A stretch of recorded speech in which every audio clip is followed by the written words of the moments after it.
पिछले लगभग 1 महीने से ज़्यादा हम लोगों को हो गया है साइलेंट प्रोटेस्ट करते हुए ब्लैक वेजेस के थ्रू, और बीच में हमें 13 फरवरी को जो है वो समय मिला था, तो हम लोग शिमला गए थे और माननीय मुख्यमंत्री जी से हमारी मीटिंग भी हुई। तो उसमें हमने अपनी जो भी हमारी डिमांड्स थी, जो हमने आपके मीडिया के आगे भी बहुत बार रखी है, वो सारी हमने उनको जो है बताई, और लगभग 1 घंटे का वार्तालाप हमारा हुआ, जिसमें कि हमें ये आश्वासन दिया गया था कि कुछ चीज़ों पर जिसमें उन्होंने कहा कि हो सकता है, उसके लिए उन्होंने जो है ये कहा था कि मिनट्स ऑफ मीटिंग जो है हम आपको प्रदान करेंगे। लेकिन आज लगभग हफ्ते से ज़्यादा हो गया है और हमारी बात को फिर अनसुना ही किया जा रहा है। पूर्व में आपको बताना चाहूँगा कि 3 जून को भी हम लोग जो है हमारी स्ट्राइक का कॉल ऑफ हुआ था। उस दिन भी माननीय मुख्यमंत्री जी ने हमारी सारी मांगों को हाँ किया था, लेकिन मिनट्स ऑफ मीटिंग वो आज तक नहीं है। हमारी सिर्फ ये है कि बीइंग डॉक्टर्स हमारा पहला प्रोफेशन, हमारी ड्यूटी हमारी पेशेंट्स के लिए है। हम अपने आप भी ये नहीं चाहते कि हम ये करने पे मजबूर हों, लेकिन जब हम एक ऐसा वर्क है जो डॉक्टर्स का है जिसको अनसुना किया जा रहा है, तो कहीं ना कहीं ये हमें बहुत चुभता है। इसलिए हमने ये जो पेन डाउन स्ट्राइक है आज से शुरू की है, जिसका समय जो है वो 9:30 से 12 बजे तक होगा। लेकिन मैं आप लोगों को फिर भी ये बता दूं कि हमारी आपातकालीन सर्विसेज जो है उसमें बिल्कुल भी कोई रोक नहीं है, वहाँ पे डॉक्टर्स हैं और काम हो रहा है।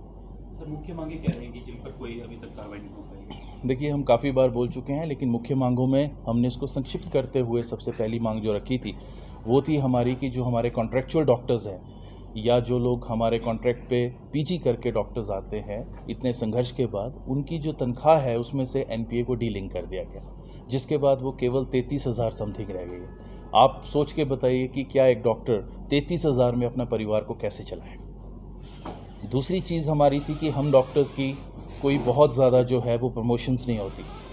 ठीक है, एक डॉक्टर एमओ बड़ी मुश्किल से आगे बीएमओ बनता है, लेकिन वो बीएमओ बनने के लिए भी हमारी आज तक डीपीसीज ये सारी प्रमोशंस रुकी हुई है। तो आप हैरान होंगे सुन के कि आज तक जो है वो हमारी सीनियरिटी लिस्ट ही नहीं बन पाई है। कुछ तो ऐसे डॉक्टर्स हैं जो प्रलोक सुधार गए हैं और उनकी एसीआर्स ढूंढी जा रही हैं। ठीक है, कईयों ने लिख के दे दिया है मेडिकल कॉलेजेस में कि हमने आगे नहीं लेनी है, उनकी भी एसीआर्स ढूंढी जा रही है। तो जब तक ये सिस्टम जो है वो स्ट्रीमलाइन नहीं होगा, तब तक जो नए डॉक्टर्स हैं उनको तो आगे बढ़ने का मौका ही नहीं मिलेगा। तीसरी हमारी मांग थी कि हमारी एक जो है वो प्रोग्रेशन स्कीम होती है एसीपीएस के नाम से, जिसके कारण हमें जो है वो टाइम के साथ स्केल्स मिलते हैं। मैंने ऑलरेडी आपको पिछली मांग में बताया कि हमारे पास और कोई तरीका नहीं होता प्रमोशंस के या स्केल्स बढ़ाने के लिए, तो वो भी सरकार ने इस साल बंद कर दिया है। तो हमारी यही रिक्वेस्ट है कि ये जो चीज़ें हम मांग रहे हैं ये बाकी स्टेट्स में दी जा रही हैं। हम कोई ऐसी चीज़ नहीं मांग रहे हैं कि कोई हमें पैसों का लालच है, कुछ है, लेकिन जो बाकी डॉक्टर्स को बाकी जगह मिलता है वो हमारे पर ही लागू क्यों हो रहा है।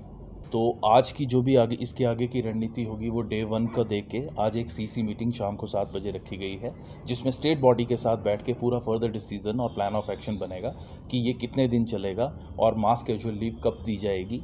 और हमारी हमेशा, देखिए, हम भी हिमाचल प्रदेश के ही लोग हैं, इस प्रदेश से हमें प्यार है और हमें कहीं ना कहीं ये विश्वास है कि सरकार जल्दी से जल्दी हमारी बात को सुनेगी, क्योंकि हम भी कहीं ना कहीं जो है वो मरीज़ों को तंग नहीं करना चाहते। और रही बात जो प्रश्न आपने पूछा था कि जो मरीज़ हैं उनकी जिम्मेवारी कौन लेगा, देखिए, डॉक्टर्स के अलावा और कोई नहीं लेगा।